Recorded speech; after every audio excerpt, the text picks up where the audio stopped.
sú veľmi podobné a možno ich aj poznáte. A tí, čo ich poznáte, tak prosím vás, nepokazte mi radosť, dobre? Tak ten prvý. Naša mládež miluje prepich. Je zle vychovaná, vysmieva sa z predstavených, vôbec si neváži starých ľudí. Dnešné deti sú hotoví tyrani. Nevstanú, keď do miestnosti vstúpi starší a váženejší človek. Odvrávajú rodičom, jednoducho povedané, sú veľmi zlé. Druhý. Naša mládež sa spustila, nevie, čo je disciplína. Mladí prestali poslúchať svojich rodičov. Blíži sa koniec sveta. Tretí citát. Nerobím si už žiadne nádeje o budúcnosti našej krajiny. Keď sa dnešní mladí ľudia stanú mužmi a ženami zajtrajška. Naša mládež je neznesiteľná, nezodpovedná a je na ňu hrozný pohľad. To je tretí citát. Štvrtý. Dnešní mladí milujú luxus.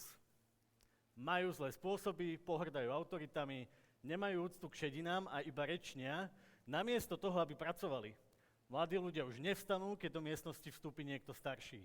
Odvrávajú rodičom, v spoločnosti tárajú, pri stole hocú sladkosti, sedia s prekríženými nohami a tyranizujú učiteľov. Tušíte niekto, že kto povedal tie 4 vety? To nejaký typ? Nejaké babky, hej? A ešte nejaký typ?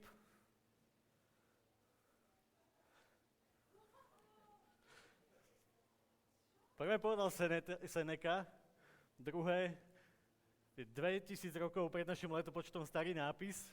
Aristoteles takisto sa pridal a Sokrates tiež sa posťažoval. Neuveriteľné. Takíto sú mladí ľudia celých 4000 rokov a furt sa nič nemení a všetci hocú sladkosti, to je najdôležitejšie. A tie prekrížené nohy, na tie si fakt dávajte pozor, lebo Aristoteles to vidí.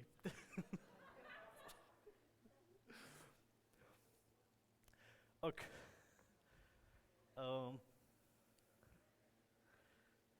Keď som sa modlil a premýšľal nad tým, že s čím sem dneska prídem, tak som mal niekoľko takých vecí, ktoré som vám chcel povedať ako taký svoj nejaký kontext alebo svoje nejaké uvažovanie. A to, čo viem, že platí, že keď poviete o tom, čo zažívate, tak to sa nedá nikdy spochybniť ani vziať. A ja som ako psychológ k dispozícii najčastejšie mladým ľuďom, ktorí sa ocitajú na hrane života a smrti. Čiže najčastejšími mojimi klientami ako psychológa sú mladí ľudia, ktorí sa chcú zabiť. To potrebujem ako úvod povedať. A že také máme aj nazeranie na ťažkosti mladých ľudí a na život mladých ľudí. Ale nie tak na vás, zatiaľ som si nevyhliadol nikoho, kto by mal byť môjim klientom, ale možno na konci sa k tomu dostaneme. Možno sa niekto prihlasíte sám, že bolo to také zlé, že potrebujem psychologa. A ja mám dneska 37 rokov a už keď som sem vstúpil, tak mi začali vykať a bolo mi to také nepríjemné. A musím povedať, že si to tak ako keby začnete uvedomovať, že fúha, že niečo sa proste vo vás mení a že už tí, ktorých ste vypovažovali za vašu generáciu, už vás No, a že máme to veľmi podobné a že dúfam, že neskončím ako Seneca alebo ako Aristoteles a že nebudem raz takto frflať na mladých ľudí. Ja som z takej malej dedinky, ktorá sa volá Častkovce. To viete, kde sú Častkovce? Určite ste chýbali v prvej triede, v druhej, v tretej, v štvrtej, všade sa to učí, to je hlavný predmet, Častkovce, už na základnej škole, niekde aj v škôlke sa už o tom spomína. Je to taká malinká dedinka v okrese Nové Mesto nad Váhom. Ja hovorím, že pri Piešťanoch, lebo ľudia nevedia nikde je Nové Mesto nad Váhom. A Častkovce sú známe tým, že odtiaľ sú mnohí velikáni našej doby. A napríklad moji rodičia alebo moji bratia. My sme taká futbalová rodina, všetci vždy hrali futbal a Môj otec vždy sníval taký sen, že bude slávny futbalista a on zažil také tie časy, keď ešte niečo znamenalo nejaký Maradona, vy už aj neviete, kto to bol, alebo takéto nejaké osobnosti futbalové. A ja som sa narodil ako najmladší syn k dvom starším bráchovcom, ktorých život bol postavený na tréningu, zápase, turnaji, tréning, zápas, turnaj, nejaký trojfázový tréning. A samozrejme, že bolo prirodzené, že môj svet bol futbal, nič iné, aj keď dneska tak nevyzerám, ale je to tak. A v 15 rokoch, keď som mal 15, tak sa stala taká vec, že som sa hlásil ako 15-ročný, proste neskôr som išiel do školy, to je jedno, som sa hlásil na strednú školu a náhodou mi zistili, že mám krv močí a tak a o pár dní na to som bol na detskej onkológii tu na Kramároch v Bratislave s nádorom na obličke. A to jediné, čo ma na tom trápilo, nebolo to, že som chorý, ale to, že ja už nebudem môcť hrať futbal. To bolo jediné, čo ma zaujímalo a začali tam chodiť za mnou takí mladí ľudia zo spoločenstva pri Dome svätého Martina. Veľmi zvláštne, že som teraz tu. A ja som sa na tých mladých ľudí, ktorí tam chodili s tými deckami na tú onkológiu, tráviť čas a modliť sa s nimi a hrať sa s nimi, bola to taká služba vtedy, tak ja som sa ich stále pýtal iba na jedno, že prečo nehrajú futbal. Že prečo sú tu a nehrajú futbal. Lebo naozaj ten môj svet sa točil len okolo toho. Bolo to pre mňa neskutočne ťažké, bol som tam sám, tá moja rodina fungovala v tom rytme futbal, tréning, zápas, turnaj. Proste išla si nejakým takým tým svojím cyklom a zrazu proste sa preťala, ako keby preťal sa ten rytmus a nejaký slabý článok proste zrazu bol niekde, kde nemohol sa pripájať do toho rytmu. A prišiel tam za mnou jeden kňaz, ktorý sa volal Elias Vela, ktorý tam mal takú službu modlitby za uzdravenie a modlil sa s tými deťmi tam. A ja som teda bol tiež dieťa, mal som 15, tak som mal to šťastie, že som ho vtedy stretol, ale pre mňa to boli že úplne neznámi ľudia, ktorí tam so mnou trávili čas. A to bolo pre mňa zvláštne, že prečo títo ľudia nehrajú futbal, a sú tu so mnou a chcú sa so mnou rozprávať a chcú so mnou tráviť čas. A ten Elias Vela sa za mňa modlil a modlil sa ruženec pri mne, nebolo to nič, proste žiadna extáza, bolo to pre mňa divné, nechodili sme nikdy do kostola, doma sme sa nemodlili ani na Vianoce a futbal bol náš boh. A tento kňaz, veľmi múdry chlap, povedal, že položil mi otázku, že či viem, čo je to prijatie. Či viem, čo je prijatie. A povedal mi, že mám si to rýchlo načítať a naštudovať, pretože to je moje povolanie. Že moja náplň, môj Boh, bude prijatie. A to vtedy tak povedal slovo adoption, aby sme boli ako keby úplne dobrí v tom preklade. Ja som nerozumel tomu, že čo si mám adoptovať a kde. A koho. Som si predstavil, že pôjdem do Afriky, nejakého černoška si odtiaľ ukradnem batohu alebo v kufri. Ale to slovo prijatie ako také som mal tak veľmi silno v srdci, že som naozaj neustále premýšľal nad tým, že čo mi tým chcel ten starý kňaz povedať. Alebo teda ešte vtedy mladý kňaz povedať. A keď som išiel tak ďalej ako keby tým životom, tak v tej nemocnici som veľmi rýchlo sa z toho dostal, nebolo to žiadna dráma, ani to nechcem dramatizovať, proste prišiel som domov, ale už som nemohol hrať futbal a začal som chodiť do kostola. A tí moji rodičia začali na mňa pozerať, že fúha, že to čo je. A viete, v tých Častkovciach som sa stal známym, lebo teda až vtedy už som nebol známy ako futbalista, ale ten ministrant z kostola. A keďže som mal 15, tak som potreboval na strednú školu a už sa nedalo nikdy dostať, lebo ja som sa vrátil vlastne z nemocnice niekedy v auguste a hlásil som sa na Gimpel, kde už teda všade mi povedali, že nič z toho nebude, chlapče. Až teda náhodou som objavil, že v Trnave otvárajú arcibiskupské gymnázium. Prvý ročník, prvá škola, ktorá je ako keby vo vnútri cirkvi, ako keby tak naozaj intenzívne. A samozrejme, že pri tom Eliasovi Velovi som sa ja rozhodol, že ja budem slúžiť Bohu a ja mu dám všetko, pretože on mi dal niečo, čo som doteraz nezažil. A teda samozrejme, že som chcel byť kňazom a teda bývať na arcibiskupskom úrade v Trnave, čo lepšie je príprava na kňazstvo ako toto. Preskočím to veľa ďalej. Študoval som seminári a študoval som nie na Slovensku, ale v Čechách a tam sme s mojimi spolužiakmi chodievali, s bohoslovcami sme chodievali do takého geta za takými mladými ľuďmi, ktorí boli závislí od drog. A viete, ako to býva s nami mladými kresťanmi, tak my všetci chceme, aby všetci spievali s nami vďaka Ježiš, to sa vtedy spievalo. A takto sme tam chodili za tými mladými s tou gitarou a my sme boli pre nich od začiatku absolútni exoti. Absolútne, oni si z nás takú srandu robili, že dovi, ale teda prišli k nám a boli sme fakt pre nich zaujímaví a urobili také kolečko okolo nás a nie je tu moja mama, že? Dobre? Nie? Potreboval som si to čeknúť, že či vám to môžem povedať. A vytiahli trávu a vytiahli čučo.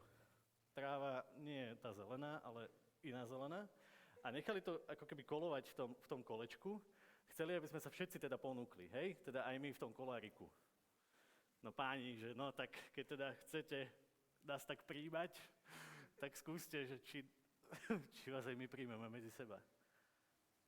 A vtedy som zažil najmystickejší zážitok, aký som v živote zažil. Nie potom, ako som si potiahol. Nepotiahol som si. Naozaj som si nepotiahol. Ale vtedy som znova mal ako keby zážitok, ktorý som mal pocit, že už som raz prežil s tým Eliasom Velom. A to bol ten zážitok, že absolútneho prijatia. A ja som mal pocit, že ja rozumiem tomu jazyku. Že rozumiem tomu, čo tí mladí ľudia teraz tu predo mnou robia. Že toto je ich jazyk. Že toto je jazyk tejto situácie, v ktorej s nimi som.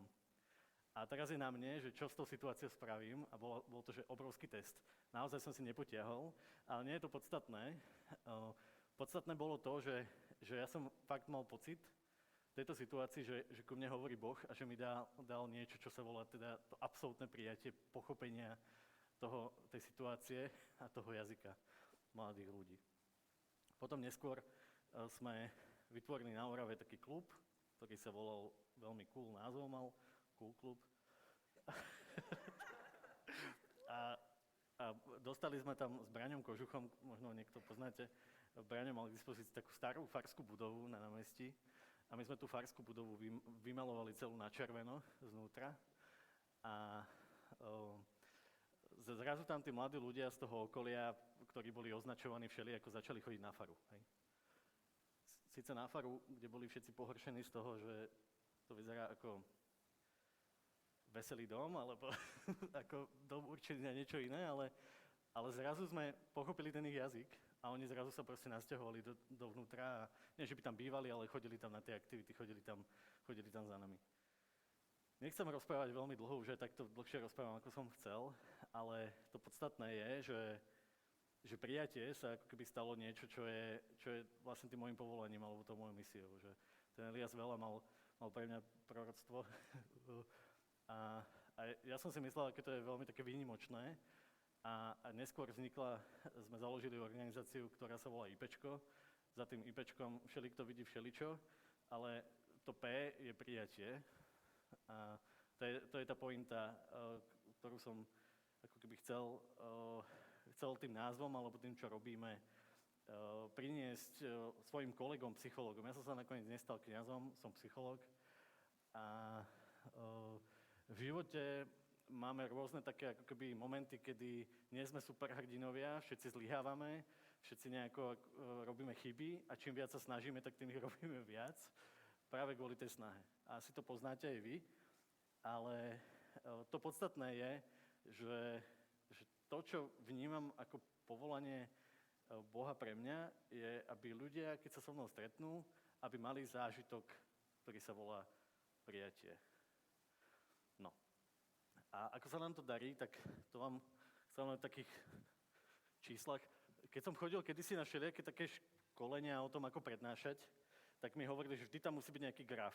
Tak ja nemám graf, Ja mám takéto nečitateľné grafy. To je nejaká štatistika z toho, že čo IPčko robí, alebo že komu vlastne pomáhalo za prvých 6 mesiacov tohto roka, iba to máme spracované. A sú tam nejaké čísla, čím sú väčšie tie čísla a ešte keď tam máte percento, tak to všetky ohoruje. A na to sa všetci pýtajú, tak som vás teraz chcel ohúriť. To, že ste to nemali možnosť prečítať, lebo to je malé, to je druhá vec, ale vidíte percentá, to je ohorujúce. A ešte druhé, tabulky povedali ľudia, milujú tabulky. A to najdôležitejšie z toho je, že za tých 6 mesiacov, prvých 6 mesiacov, kedy je spracované toto, tak sme mali 96 000 kontaktov s ľuďmi, ktorí prichádzajú za nami a hľadajú tú pomoc. A v skutočnosti hľadajú priateľe, len ešte to nevedia. 96 000 kontaktov s ľuďmi, ktorí nejakým spôsobom definujú svoj problém a to, čo nám najčastejšie hovoria, tak je, že im chýba prijatie. Téma číslo 1 je pocit osamelosti. Prišla väčšia hviezda. Pocit osamelosti a to je presne ako keby to, že čo je na druhej strane oproti pocitu osamelosti, tak je práve ako keby pocit samoty. No a potom je tam nejaký stres, tlak na výkon, myšlienky na ukončenie života, depresia. To sú ľudia všeobecne, ktorí sa na nás obracajú. Toto je, že viacej je to bab, ktorí za nami chodia ako chalani. A najčastejší vek je od 19 do 24 rokov. A pripravil som si prvú štatistiku, kde som sa pozeral, že ako teda kresťania, ktorí chodia takisto za nami, že koľko ich asi je, ktorí spájajú ten svoj problém, alebo v tom rozhovore so psychologom použijú slovo Boh a viera, napríklad tieto dve slova, tak sme zistili, že takýchto vieme vygenerovať 26 000 a pozreli sme sa potom na ich témy, že s ktorými za nami prichádzajú. A teda posolstvo, ktoré sa vám snažím povedať je, že je to isté úplne ako tí ostatní, že kresťania majú pocit, že sú osamelí. Mladí kresťania, toto je dokonca štatistika do 30 rokov, že sa cítia osamelí.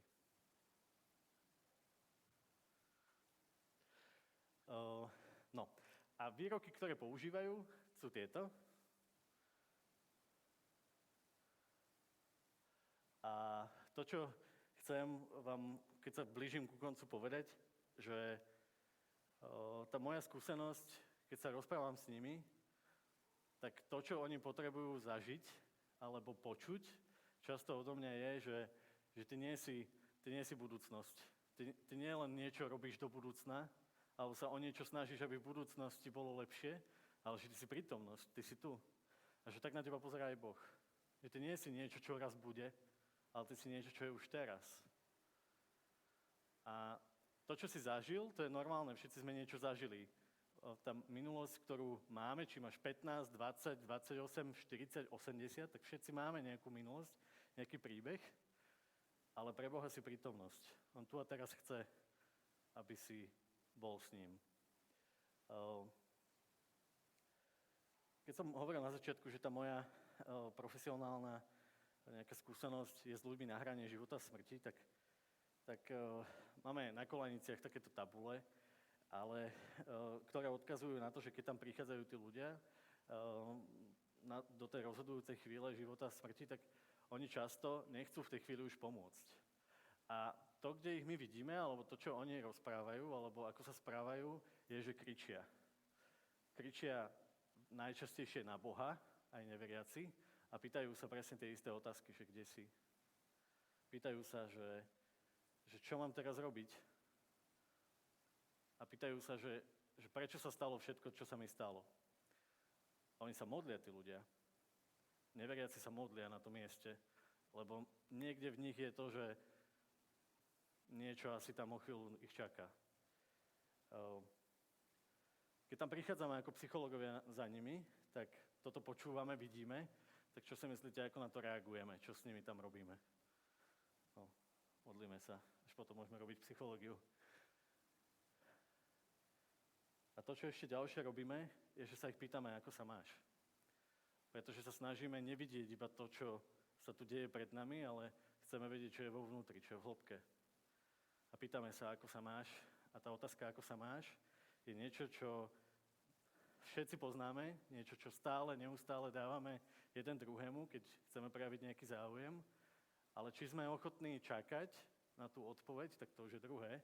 Či sa nám to nestáva ako pozdrav, ale že či to je to bytostné povolanie, to povolanie záujmu, to povolanie dať tomu druhému najavo, že som tu pre teba, som pripravený počúvať ťa, byť s tebou, chcem tu byť s tebou. Mám tu pár mojich obľúbených citátov z písma, asi máte všetci nejaké. A často sa ma pýtajú tí mladí ľudia, aj kresťania, že čo mám teda robiť. A v hymne na lásku je napísané, že čo máme robiť. A je to aj všelikde inde napísané, že čo máme robiť. Ale že to, ako vlastne dávať ľuďom zažiť ten zážitok prijatia, tak je samozrejme túžiť byť s nimi. Pretože keď sme spolu, tak je medzi nami Boh, to je dôležité. A ešte navyše je tam niečo iné, čo dokážeme nejakým spôsobom ovplyvňovať a vieme s tým pracovať. A to je láska. A že to naše povolanie je dať tomu druhému lásku. To je naše povolanie. Láska nech bez pretvárky. Nenávidte zlo, lipnite k dobru. Milujte sa navzájom bratskou láskou. Predbiehajte sa vzájomne v úctivosti, v horlivosti neochabujte. Buďte vrúcneho ducha, slúžte Pánovi. Nádej sa, radujte, v súžení buďte trpezliví, modlitby vytrvalí. Majte účasť na potrebách svätých, buďte pohostinní. Buďte pohostinní. Žehnajte tých, čo vás prenasledujú. Žehnajte a nepreklínajte. Radujte sa s radujúcimi, pláčte s pláčúcimi. Navzájom rovnako zmýšľajte a nezmýšľajte vysoko, ale prikláňajte sa k nízkym. Nebuďte múdri sami pre seba. Nikomu sa neodplácajte zlým za zlé. Usilujte sa robiť dobre pred všetkými ľuďmi. Ak je to možné a závisí to od vás, žite v pokoji so všetkými ľuďmi. Nepomstite sa sami, milovaní, ale ponechajte miesto hnevu, veď je napísané, nepatrí pomsta, ja sa odplatím, hovorí Pán. Ale keď bude tvoj nepriateľ hladný, nakrm ho. Keď je smedný, daj mu piť. Lebo tým, že to urobíš, žeravé uhlie mu nenahrnieš na hlavu. Nahrnieš na hlavu. Neboj sa, už to nevidím, som starší, fakt. Nedaj sa premôcť zlu, ale dobrom premáhaj zlo. No, on mu povedal, milovať budeš Pána svojho Boha celým svojim srdcom, celou svojou dušou, celou svojou mysľou. To je najväčšie a prvé prikázanie. A druhému je podobné, milovať budeš svojho blížneho ako seba samého. Na týchto dvoch prikázaniach spočíva celý zákon a proroci. Neste si navzájom bremena a tak naplníte Kristov zákon. Keď Judáš vyšiel z večeradla, Ježiš mu povedal, teraz je Syn človeka oslavený a v ňom je oslavený Boh. A keď je Boh oslávený v ňom, aj Boh jeho v sebe oslávi a čoskoro ho oslávi. Deti moje, ešte chvíľu som s vami. Nové prikázanie vám dávam, aby ste sa milovali navzájom. Aby ste sa aj vy vzájomne milovali, ako som ja miloval vás. Podľa toho spoznajú všetci, že ste moji učeníci, ak sa budete navzájom milovať.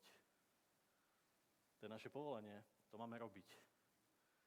A robiť znamená podávať výkon.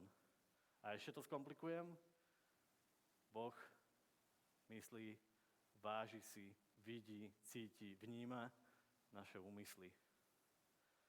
Boh nie je Boh výkonu, Boh je Boh túžob, vaše snahy, vašich snov. No, a keď tu toľko rozprávam o tom milovaní, o tej láske, tak v psychológii vrátim sa k tomu, že čo je vlastne ako keby podstata tej psychológie a my sa pýtame veľmi často na emócie, tak emócie je možné zažívať iba vtedy, keď zažívame a vytvárame, robíme nejaké vzťahy. Vzťah dáva nášmu životu chuť, dáva mu zmysel, dáva mu radosť, ale aj bolesť. Vzťah, je to skutočné povolanie. Nie sme superhrdinovia, zlyhávame a zlyhávať aj budeme. Pri Ježišovi môžeš zlyhávať. On nepozerá na to, čo dokážeš, ale na to, aké je tvoje srdce. A tá skutočná láska, ten vzťah, nie je o výkone. Vzťah je o tom, či horíš pre toho druhého. Čaká na toho, koho miluje a čaká na to, Boh čaká na to, koho miluješ. To je v nebi podstatné, že či miluješ a akým spôsobom, to je ten najväčší a najvzácnejší poklad. V Božom kráľovstve sú tá skutočná mena vzťahy a tvoje túžby, ktoré v tých vzťahoch máš. No a už mám iba posledné sekundy, tak niekedy môžeme mať pocit, že to, čo sa okolo nás deje, tak je proste kako. Že to je ťažké. Že sa nám to nedarí tak, ako by sme chceli. A úlohou nás, kresťanov, je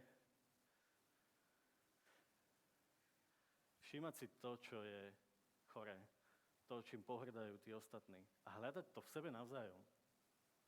Nie si všímať len to ťažké, ale hľadať v tom ťažkom to, čomu sa chcem a viem priblížiť. Prijatie ako také je úloha, ktorá je jedna z tých najťažších, pretože to nie je o výkone, ale je to o tej túžbe. Že ja s tebou nemusím byť, ale v skutočnosti chcem byť. Chcem byť pri tebe, chcem ti byť blízko. No a ešte tu mám 2 také príbehy, nedajú sa prečítať, tak ich preskočím. Keď máte kamošov, ktorým chcete pomôcť a je im ťažko, tak toto sú také psychologické finty, že keď hovoria v nejakej vete tieto slová, tak tieto slová si všimnite a na tieto slová sa dopýtajte. Keď používame týchto pár výrazov, tak to sú tie momenty, kedy vaši priatelia a blízky potrebujú, aby ste im dali najavo, že ste tam pre nich. V skutočnosti ste tu. No a to, čo nemáte hovoriť, alebo to, čo odporúčam vynechať, ako reakciu na problémy iných, viem, poznám, chápem, dokonca aj chápem, by som vymazal zo slovníka, musíš urobiť to a to, rozumiem, zažil som, poznám. A skúste teraz vymyslieť na chvíľku, že čo iné povedať človeku, okrem týchto slov. Čo iné povedať? Ejha! Aby ste mu dali najavo, že ste tam. Počúvam, to je dobrý nápad. Ešte nejaký? Som tu. To je moje najčastejšie používané. Čo ešte?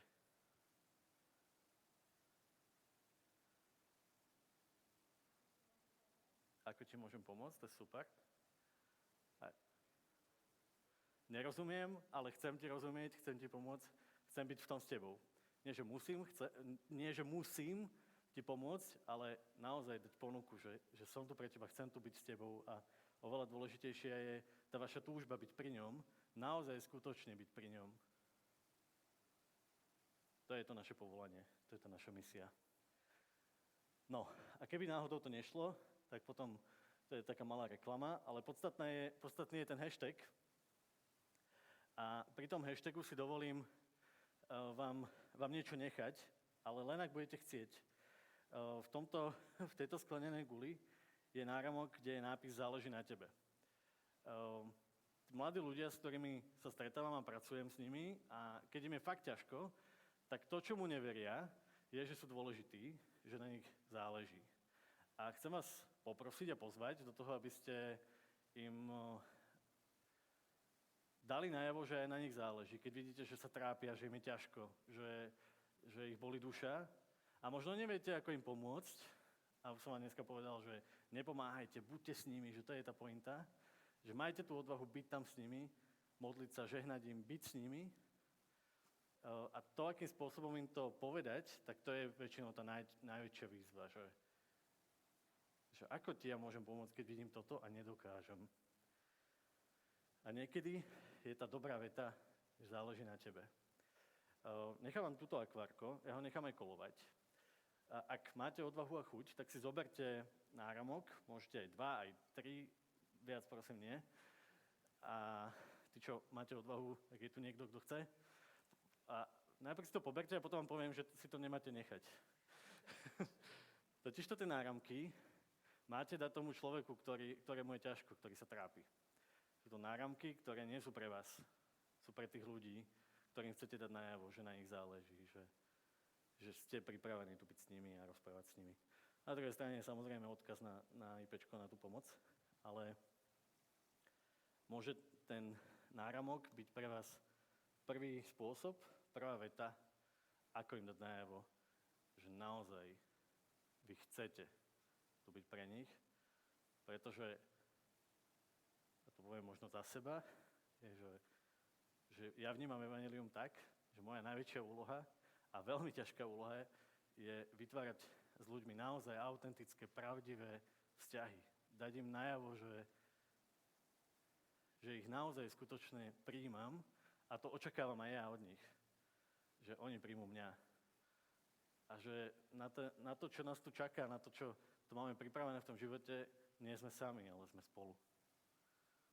A spolu niekam kráčame a to, kam kráčame, tak to znamená, že keď budeme mať dobré vzťahy, tak tam dokračame a dobežíme rýchlejšie. Ďakujem moc.